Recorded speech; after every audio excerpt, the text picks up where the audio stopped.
you will learn what was one of the conspiracy slash mysteries that started happening since the beginning of the 20th century that were leading even to the middle and 60s of the last century.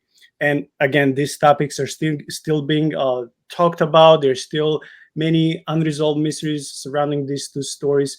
But Sebastian, before we start diving more into the stories, can you please tell us what is actually the theory of the hollow earth? Yeah, well, see, and I mean, in recent years, and I talk about it in the introduction in the book, in recent years, since about 2015, uh, people, I mean, unless you've been living under a rock, there's been a lot of resurgent of something that's been ancient and something that has been forgotten and not talked about for centuries, is the shape of the earth.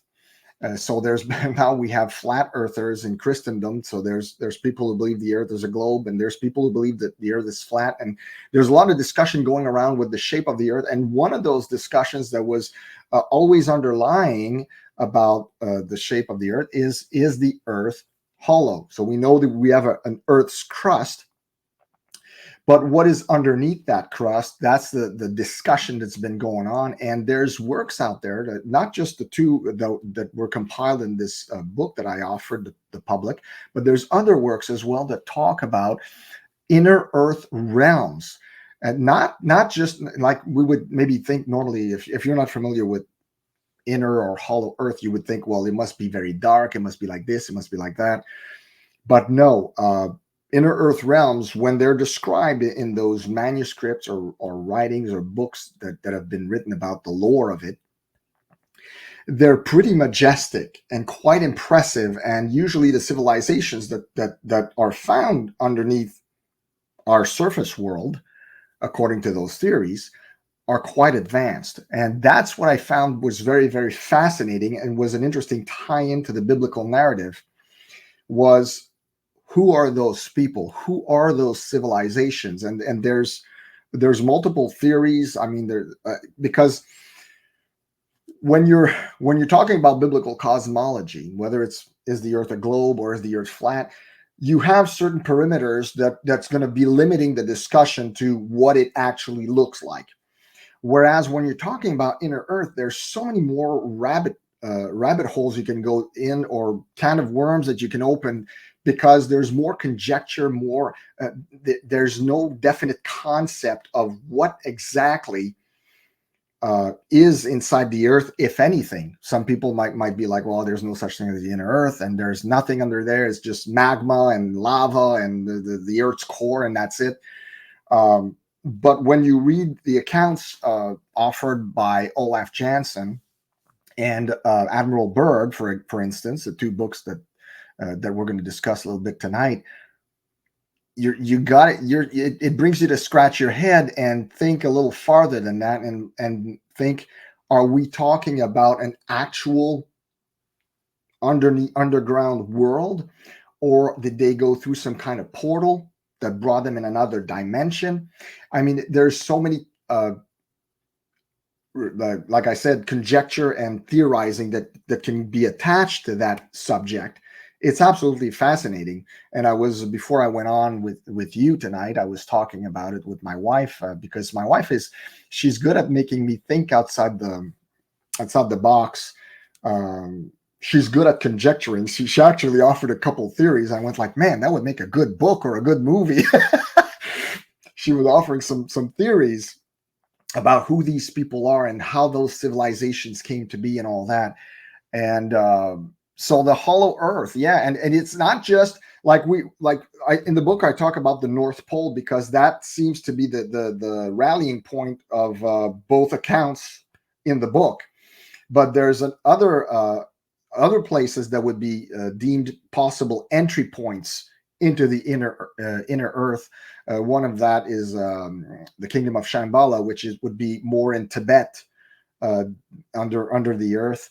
And there's even talk about, and at the other end of the globe, if there it is indeed a globe, that would be in Antarctica. So there would be an opening at the north and an opening at the south as well. And there's also that we're going to discuss later as we keep talking about this, maybe the possibility of other lands. So is the map of our Earth is what we're shown? Is it all there is as land, or is there a possibility of more land on the outside world, not just on the inner world, which is an interesting topic in itself. I've been watching a series recently on Apple TV. We took a free 3 month. We have it free for 3 months, so we started looking at Monarch, which is like Godzilla. It's a Godzilla themed series, and it's interesting in that series because they say that the Titans, they call them Titans, so Godzilla, King Kong, and all those creatures, that they're living under the Earth's crust in another realm, and that the way they come up on the surface is through a portal, and they try to identify where these portals are situated on the Earth. So I thought that was an interesting viewpoint that the author of the one who writes the show came up with, and it makes for an interesting concept to think about. Yeah, I have to say that when I was when I started researching a little bit about this topic and thinking about the underworld, of course, if it's true, I don't know. I was thinking also about that TV show. I was like, man, this came in the perfect timing because Monarch just came out. I forgot they have like 10 episodes, and I really enjoyed the show. I can't wait for the sequel, for the season 2, and especially, I don't want to spoil it, but especially how season 1 ends, like it gives you so many possibilities. Like, okay, Yeah. what happens next? Oh, sorry, you have to wait. Like, dang Yeah. it. Like, okay, I'll wait. But it's like it's so much interesting how this theory just has it can go so many different ways. But one thing, just want to, I don't want to cut you, but I just want to bring something just for the viewers watching your podcast right now. It's interesting because they call the show Monarch. So this has done something in Google searches. If you research Project Monarch, which is what they refer to it in the show, now you start getting more ranking for that particular fiction show, or science fiction, I should say.